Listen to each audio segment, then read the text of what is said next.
Hello दोस्तों। आज हम पढ़ेंगे उपभोक्ता की बचत अथवा अतिरेक, कंज्यूमर सरप्लस।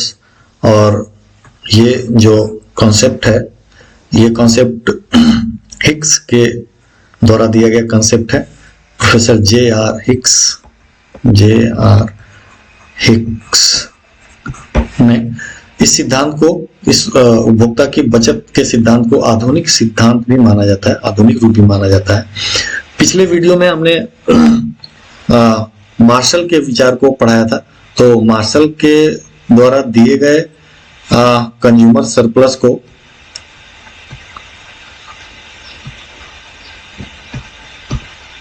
यदि समझना है तो इसके पिछले वीडियो पे जाकर के मेरे द्वारा दिए गए व्याख्यान को समझ सकते हैं, देख सकते हैं। यहाँ पे चूंकि हम पढ़ने जा रहे हैं हिक्स के दृष्टिकोण को, तो वस्तु की उपयोगिता के क्रमवाचक पर आधारित है। जो क्रमवाचक दृष्टिकोण आप जब उपयोगिता मैंने पढ़ाया है, और जब इनडिफरेंस कर्व, उदासीनता वक्र जब पढ़ाया है, तो वहां भी हिक्स के क्रमवाचक माप पर आधारित दृष्टिकोण पढ़ाया है, जिसमें उपयोगिता का उन्होंने क्रमवाचक माप दिखाया है। मार्शल के विरोध में मार्शल ने संख्या के रूप में माप दिखाया, तो हिक्स ने क्रमवाचक माप दिखाया जो ज्यादा प्रासंगिक था। तो यहाँ पे हिक्स के कंज्यूमर सरप्लस के बारे में बात करेंगे, और ये हम बात करेंगे कि मुद्रा के रूप में उपभोक्ता की बचत की माप कैसे होगी, और वस्तु के रूप में उपभोक्ता की बचत की माप कैसे होगी। इन दो रूपों को हम देखेंगे। इसके बाद देखेंगे कि मूल्य तथा आय में परिवर्तनों का उपभोक्ता के बचत पर प्रभाव, effects of price and income on consumer surplus. तो चलिए शुरू करते हैं। तो वस्तु की उपयोगिता के क्रमवाचक माप पर आधारित हिक्स का दृष्टिकोण उपभोक्ता की बचत सिद्धांत का आधुनिक रूप इसे कहा जाता है। तो जे.आर. हिक्स ने इस कॉन्सेप्ट को दिया, और उन्होंने इससे उपभोक्ता की बचत को अधिमान वक्र या उदासीनता वक्र के द्वारा दिखाने का प्रयास किया। और जो मार्शल के तरीके का विरोध हुआ था, वो आलोचना हुई थी कि संख्या के रूप में दिखा सकते हैं उपयोगिता को, तो उसका इन्होंने उस कमी को उन्होंने दूर किया, और उन्होंने कहा कि उपभोक्ता की बचत की माप उसकी आय की बचत के रूप में करना चाहिए। इस प्रकार वस्तु के मूल्य में कमी के कारण उस वस्तु के क्रय में उपभोक्ता की आय में जो बचत होगी उससे उपभोक्ता की बचत कहेंगे। ठीक है, अर्थात उपभोक्ता जो खर्च करता है और उसके कारण उसकी आय के रूप में जो भी बचत होती है, उस रूप में इन्होंने उपभोक्ता की बचत को दिखाने का प्रयास किया। और दोनों रूपों में, वस्तु के रूप में और मुद्रा के रूप में दिखाने का प्रयास किया। और इन्होंने जो मार्शल की कमियां थी उसको भी दूर करने का प्रयास किया। हालांकि दोनों के उपभोक्ता बचत के कॉन्सेप्ट में कोई मौलिक भिन्नता नहीं है, क्योंकि वस्तु के रूप में भी बचत, उपभोक्ता के बचत को मार्शल ने दिखाया, और मुद्रा के रूप में बचत को भी मार्शल ने दिखाया। और इन्हीं दो रूपों में बचत को हिक्स भी दिखाते हैं। और हिक्स एक बहुत ही जाने माने अर्थशास्त्री हुए इंग्लैंड में, और उनका जन्म 1904 में हुआ था, और जो डेथ उनका हुआ वो 1989 में हुआ। यानी कि ये 20वीं सदी के अर्थशास्त्री थे, जबकि मार्शल 19वीं सदी के अर्थशास्त्री थे। जो उनकी किताब आई थी प्रिंसिपल ऑफ इकोनॉमिक्स, वो 1890 में आई थी। तो और उसी समय वो फेमस हुए। तो जे.आर. हिक्स आधुनिक अर्थशास्त्री हैं, और ये कीन्सियन के टाइम के हैं, इसलिए इनको नियो कीन्सियन इकोनॉमिस्ट भी कहते हैं। इनको 1972 में नोबेल प्राइज मिल गया था, और इनको नोबेल प्राइज मिला economics sciences for his work in general equilibrium and welfare economics. ये चीजें जीके में आती हैं, और आपको सिविल सर्विसेज में पूछे जाते हैं किस काम के लिए इनको नोबेल प्राइज मिला था। तो general equilibrium and welfare economics में कंट्रीब्यूशन के लिए इनको 1972 में नोबेल प्राइज मिला था।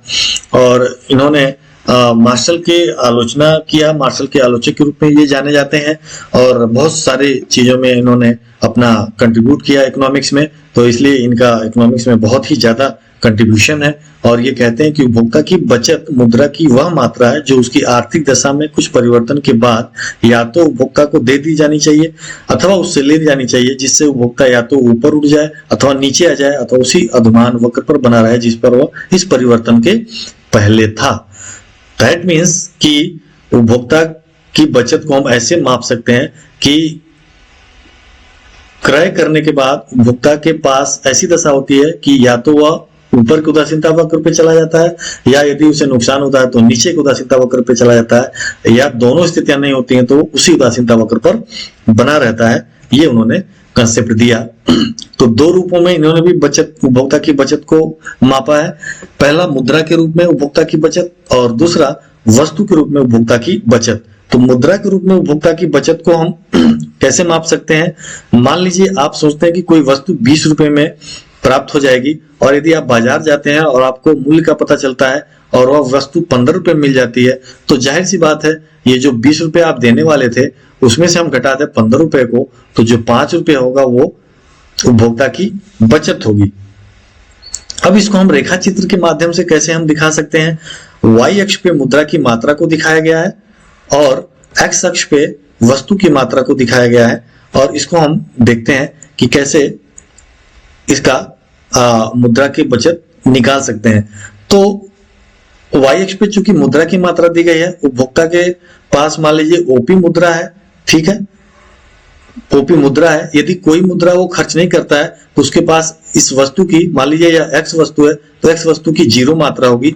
0 मात्रा होने पर उसके पास कुल मुद्रा ओपी होगा। जैसे जैसे वो एक्स वस्तु की मात्रा बढ़ाएगी मुद्रा नीचे घटना शुरू होगा, अर्थात ऊपर से हम नीचे घटाते हुए चलेंगे। तो इस प्रकार हम मुद्रा की रूप में बचत को माप सकते हैं। तो मैं पहले समझा दूं कि ये कैसे बचत, कैसे मुद्रा और वस्तु के बीच संतुलन बनता है।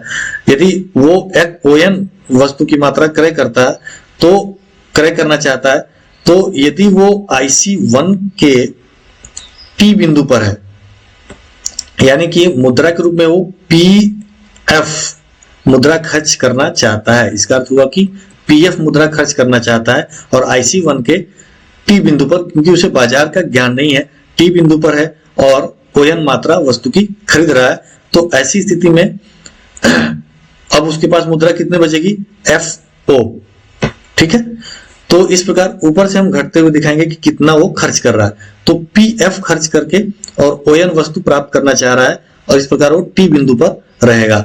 मान लीजिए मार्केट जाता है और उसे पता चलता है कि वस्तु की कीमत तो कम है और वह PC मुद्रा खर्च करके ही ओएन वस्तु प्राप्त कर सकता है, यानी कि वो IC2 इंडिफरेंस कर उदासीनता वक्र पे होगा और E बिंदु पर आएगा।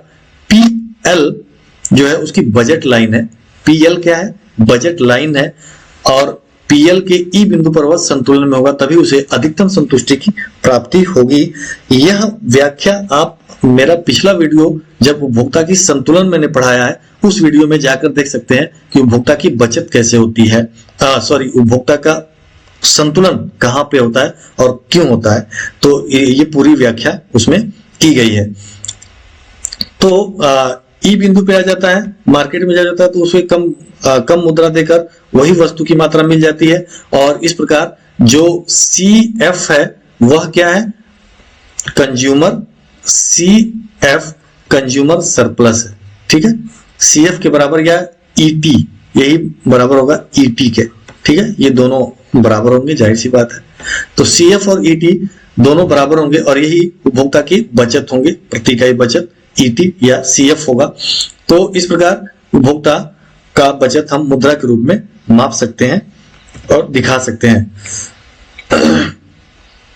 वही चीज यहाँ पे दिखाई गई है कि PL बजट रेखा वस्तु की प्रति इकाई मूल्य को प्रदर्शित करता है, और IC2 वक्र E बिंदु को स्पर्श करती है। अब दिए गए रेखा चित्र में ओएन वस्तुएं खरीदना चाहे तो मूल्य रेखा के आधार पर उसकी संस्थिति IC2 वक्र के E बिंदु पर होगा। उपभोक्ता की संस्थिति मैंने पहले पढ़ाई है, और कैसे होती है उदासीनता वक्र और बजट लाइन के माध्यम से, ये मेरे पिछले वीडियो में देख लीजिएगा। वह ओएन वस्तुओं के लिए PC मुद्रा देगा, ठीक है, अभी मैंने बताया। स्पष्ट है कि PF देने के लिए तत्पर था, ठीक है, PF वो देना चाह रहा था जब वो मार्केट का नॉलेज नहीं था, यानी कि T बिंदु पे था। अब क्या होगा कि उसे केवल पीसी देना पड़ रहा है। अब PF minus PC equal to CF, CF उपभोक्ता की बचत हो जाएगी, जैसा कि मैंने अभी पिछले स्लाइड में पढ़ाया। यहाँ एक बात और सामने आती है, वह यह है कि मूल्य के ज्ञान के अभाव में वह IC1 पर है, जबकि मूल्य के ज्ञान के बाद IC2 पर है। IC2 का संतुलन का स्तर निश्चय IC1 के संतुलन स्तर से अधिक होगा, अर्थात वो ऊंची उदासीनता वक्र पे चला जाएगा। और यह भी दिखाता है कि उपभोक्ता का बचत उसे हायर इंडिफरेंस कर पे, हायर सेटिस्फेक्शन लेवल पे लेकर के चली जाती है। अब वस्तु के रूप में उपभोक्ता की बचत की माप कैसे करेंगे, इसको हम इस रेखा चित्र में देखेंगे। इस रेखा चित्र में उसकी बजट लाइन AB है, ये x एक्सिस है, ये y एक्सिस है, अब हम सभी लोग जानते हैं। और y एक्सिस पे मुद्रा की मात्रा को दिखाया गया है और x एक्सिस पे वस्तु की मात्रा को दिखाया गया है। अब देखते हैं वह AC मुद्रा खर्च करना चाहता है और इसके बदले में वो, जब तक उसे बाजार का ज्ञान नहीं है, वह OM वस्तु की मात्रा का उम्मीद करता है। ठीक है, क्लियर। OM वस्तु की मात्रा या CD वस्तु की मात्रा एक ही बराबर है। CD या OM वस्तु की मात्रा का उम्मीद करता है, यानी कि वो IC1 के D बिंदु पर होता है।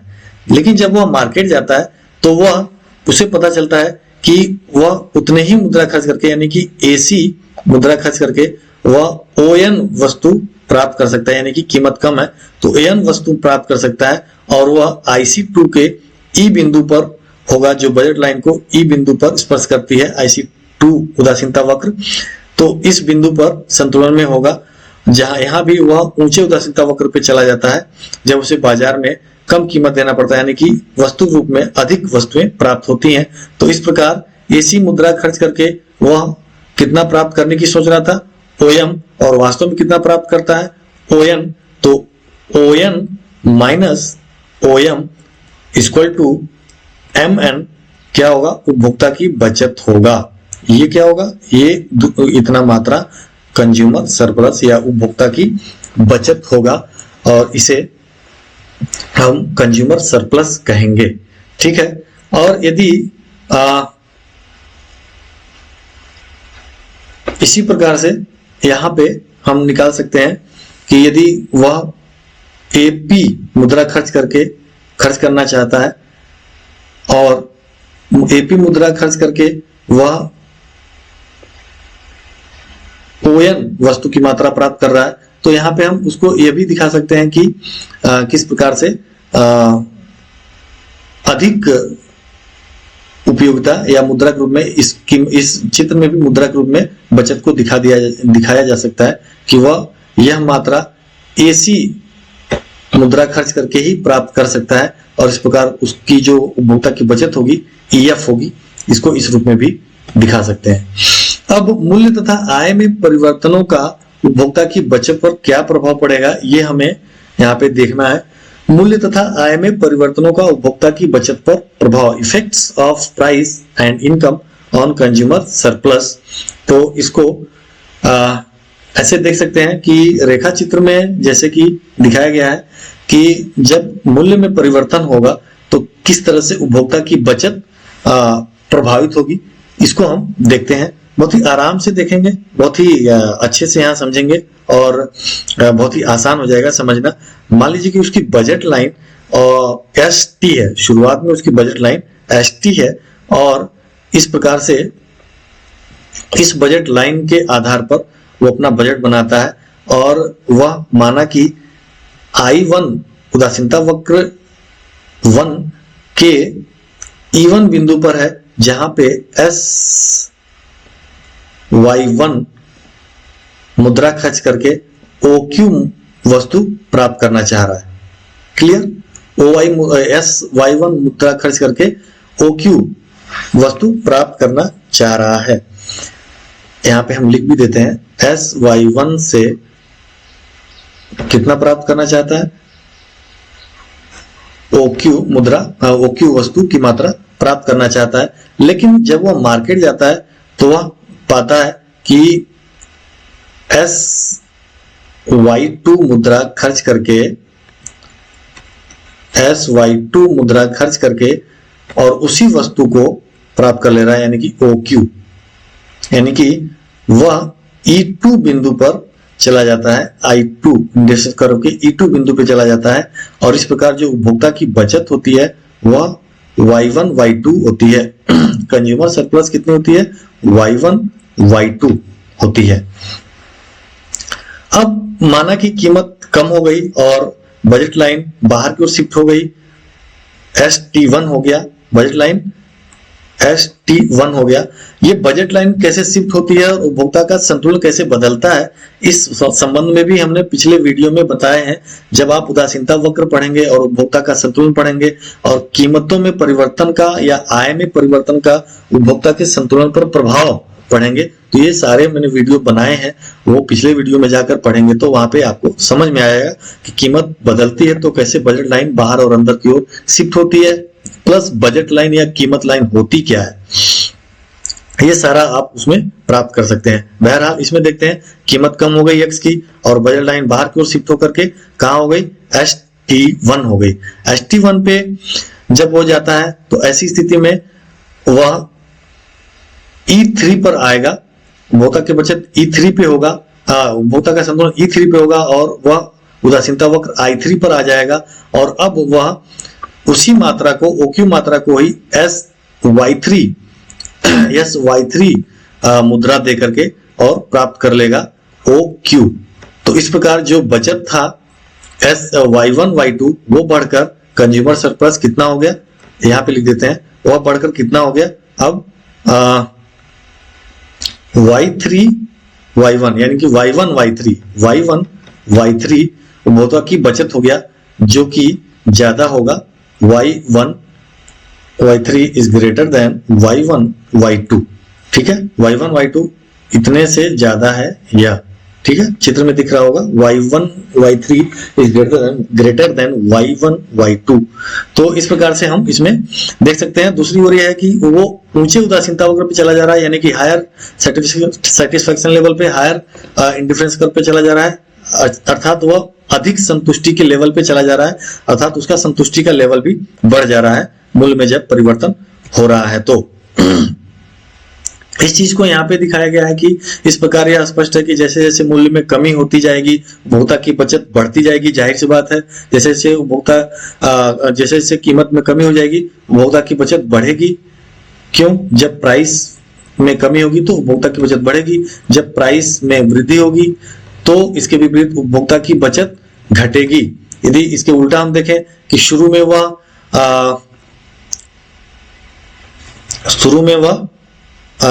ST1 उदासीनता वक्र पे था और उसे जो बचत है वो कितनी हो रही थी? Y2 Y3 कंज्यूमर सरप्लस हो रही थी, कंज्यूमर सरप्लस हो रही थी। और जब कीमत बढ़ गई, कंज्यूमर सरप्लस कितना था? तो कंज्यूमर सरप्लस Y1 Y3 था, ठीक है, Y1 Y3 था। और जब कीमत कम हो गई, हम जानते हैं कि जब कीमत कम होगी तो बजट लाइन अंदर की ओर शिफ्ट होगा, यानी कि ST हो जाएगा। और ऐसी स्थिति में वह आ जाएगा E2 पर, कंज्यूमर E2 पर आ जाएगा। और यहाँ पे जो कंज्यूमर सरप्लस होगा वो Y1 Y2 हो जाएगा। तो Y1 Y2 is less than Y1 Y3 और इस प्रकार कंज्यूमर सरप्लस उसका घट जाएगा। क्यों? कीमत बढ़ने की स्थिति में। तो जब कीमत बढ़ेगी, इसे याद रखना, जब कीमत बढ़ेगी तो कंज्यूमर सरप्लस कम हो जाएगा, जब कीमत घटती है तो जाहिर सी बात है कंज्यूमर सरप्लस बढ़ जाती है। अर्थात कीमत के बढ़ने में और कंज्यूमर सरप्लस में, कीमत और कंज्यूमर सरप्लस में विपरीत संबंध पाया जाता है, यानी कि दूसरे के उल्टे दिशा में ये परिवर्तित होते हैं। नेक्स्ट, आय में परिवर्तन जब हो तब उपभोक्ता के बचत में कैसे परिवर्तन होगा, जबकि हम यहाँ पे वस्तु को स्थिर मान ले रहे हैं। तो रेखा चित्र में आधार अक्ष पर वस्तु की मात्रा, आधार अक्ष एक्स अक्ष को कहते हैं और वाई अक्ष कहते हैं लंब अक्ष को। तो मूल अवस्था में उसकी आय OS है मान लेते हैं, प्रारंभ में उसकी आय OS है, अर्थात उसकी बजट लाइन ST है प्रारंभ में।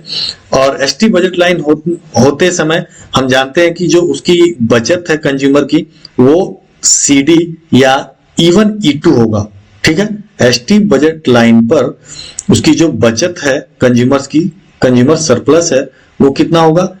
E1 E2। ठीक है, क्यों? क्योंकि वो जाहिर सी बात है कि S1 खर्च SC खर्च करके और वह OQ प्राप्त करता है, जो कि पहले वो कितना खर्च कर रहा था I1 पे, वो E1 पे था, और SD खर्च करके वही मात्रा प्राप्त कर रहा था। तो ये जो S1 S2 E1 E2 है वो क्या है? कंज्यूमर सरप्लस है प्रारंभिक अवस्था में। ठीक है, अब माना कि उपभोक्ता की आय बढ़ गई, ठीक है, मौद्रिक आय में वृद्धि हो गई और बजट लाइन बाहर की ओर शिफ्ट होकर के बाहर की ओर पैरेलल शिफ्ट होगा, क्योंकि कीमत में कोई परिवर्तन नहीं हो रहा, तो कीमत अनुपात स्थिर रहेगा और बाहर की ओर शिफ्ट होकर S1 T1 हो जाएगा। S1 T1 ये T है, S1 T1 हो जाएगा। और इस पे जब हो जाएगा तो प्रारंभ में वह E बिंदु पे होगा, यानी कि इंडिफरेंस कर्व I3 के E बिंदु पे होगा, जहां वो S1B मात्रा देने को तैयार होगा और कितनी इकाइयां प्राप्त करेगा? OQ। ठीक है, जब उसे मार्केट में जाएगा वो, तो उसे पता चलेगा कि कम खर्च करके वही मात्रा प्राप्त कर सकता है, कितना? S1A, वही मात्रा S1A खर्च करके प्राप्त कर ले रहा है OQ। तो बचत कितनी हो गई? बचत हो गई उसकी AB। ठीक है, AB कंज्यूमर सरप्लस हो गया। ठीक है, AB कंज्यूमर सरप्लस हो गया, या इसी को कहेंगे E3 E4 कंज्यूमर सरप्लस हो गया। ठीक है, तो इस प्रकार से जो उसका कंज्यूमर सरप्लस है वो बढ़ा कि घटा, ये हम तब बता पाएंगे जब इन दोनों वक्रों का, यानी कि IC1 और IC2 का ढाल पर निर्भर करेगा कि उपभोक्ता की आय में परिवर्तन होने पर उसकी उपभोक्ता की बचत बढ़ रही है कि घट रही है, ये इंडिफरेंस करके स्लोप पर निर्भर करेगा। तो आई होप कि आपको ये समझ में आया होगा। Thanks for watching.